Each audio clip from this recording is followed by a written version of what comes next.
వ్యతిరేకం, చట్టానికి వ్యతిరేకం.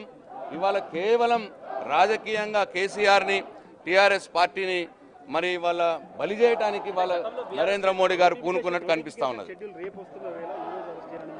అదే చెప్తున్నాను కదా, ఈ పార్లమెంట్ ఎన్నికల్లో మరి టీఆర్ఎస్ పార్టీ నాయకులను భయభ్రాంతులు చేయడానికో కేసీఆర్ గారిని కూడా భయపెట్టడానికో ఏదో ఒక విఫల ప్రయత్నం చేస్తూ ఉన్నారు. ఎట్టి పరిస్థితుల్లో టీఆర్ఎస్ పార్టీ కార్యకర్తలు కానీ నాయకులు కానీ కేసీఆర్ కానీ ఇటువంటి పిట్ట బెదిరింపులకు బెదిరే ప్రసక్తి లేదు. తప్పకుండా రాజకీయంగా ఎదుర్కొంటాం ప్రజాక్షేత్రంలో, అట్లనే చట్టపరంగా కోర్టుల్లో కూడా ఎదుర్కొంటాం. ఎట్టి పరిస్థితుల్లో కవిత గారికి మొత్తం పార్టీ అండగా ఉంటుంది, తెలంగాణ సమాజం అండగా ఉంటుంది.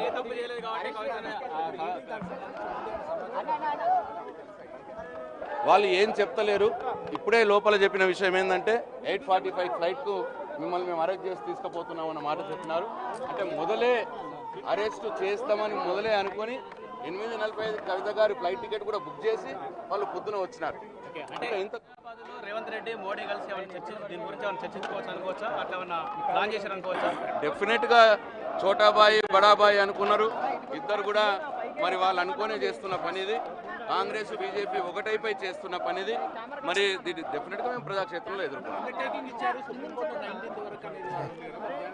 ప్రీ ఎమ్మెల్యే యాక్ట్లో అంటే మనీ లాండరింగ్ యాక్ట్లో ప్రీ అరెస్ట్లు ఒక ఆడామని అరెస్ట్ చేయకూడదనే కేసు ఇవాళ సుప్రీంకోర్టులో పెండింగ్లో ఉన్నది. 19వ తారీఖు ఆ కేసు వస్తున్న సందర్భంలో కూడా సుప్రీంకోర్టులో ఈడీ అండర్టేకింగ్ ఇచ్చిన సందర్భంలో కూడా ఇవాళ అక్రమంగా వచ్చి వీళ్ళు అరెస్ట్ చేస్తూ ఉన్నారు.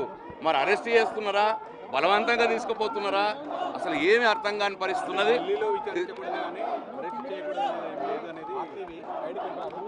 డెఫినెట్గా అరెస్ట్ చేయకుండానేం లేదు అని వాళ్ళు అంటున్నారు.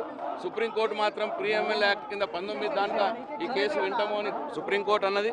కాబట్టి ఇది పూర్తిగా చట్టానికి వ్యతిరేకంగా వీళ్ళు చేస్తూ ఉన్నారు, రాజ్యాంగానికి వ్యతిరేకంగా వీళ్ళు చేస్తూ ఉన్నారు.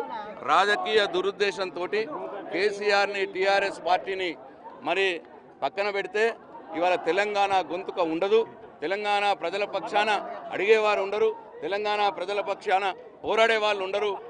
ఇక సాఫీగా జరిగిపోతుంది. కాంగ్రెస్ పార్టీని ఎట్లన్నా దగ్గర తీసుకోవచ్చు, రేవంత్ రెడ్డిని చోటాబాయి బడాబాయి అని చెప్పి ఆల్రెడీ కలిసిపోయినారు. కాబట్టి ఈ ప్లాన్తో వాళ్ళు చేస్తూ ఉన్నారు. ఎంత విచిత్రం అంటే సర్చన్ వచ్చినారు, సర్చన్ వచ్చి 8:45 ఫ్లైట్ తీసుకుపోతామంటున్నారు. అంటే మొదలే కవిత గారి పేరు మీద కూడా ఫ్లైట్ టికెట్ బుక్ చేసుకున్నారు, బుక్ చేసుకునే వచ్చినారు ప్రీ ప్లాన్డ్గా. అంటే ఇదంతా కూడా రాజకీయ ప్రేరేపితంగా జరుగుతున్నటువంటి చర్య. దీంట్లో ఏమీ లేదు. సర్చన్ వచ్చినారు, మరి ఏం బయటపడ్డాయో చెప్తలేరు, ఊరికే కావాల్సుకునే తీసుకుపోతామని చెప్తా ఉన్నారు. కాబట్టి డెఫినెట్గా దీని వ్యతిరేకంగా దీన్ని పూర్తిగా ఖండిస్తూ ఉన్నది టీఆర్ఎస్ పార్టీ, బీఆర్ఎస్ పార్టీ. దెబ్బ మీద దెబ్బ అనుకోవచ్చా ఈ సంఘటన కూడా? ఎందుకంటే కొంతమంది వెళ్ళిపోతున్నారు, ఎంపీలు వెళ్ళిపోతున్నారు, సిట్టింగ్ ఎంపీలు. ఇటువంటి దెబ్బలు, ఇటువంటి బ్రేక్లు చాలా చూసినాం మేము. 2001 నుంచి చూస్తూనే ఉన్నాం. కాబట్టి దీనికి మేము ఈ పిట్ట బెదిరింపులకు భయపడేది లేదు. తప్పకుండా బీఆర్ఎస్ పార్టీగా డెఫినెట్గా పోరాడతాం. అట్లనే కవిత గారిలా ఆమె పర్సనల్గా, ఆమె వ్యక్తిగతంగా చట్టంలో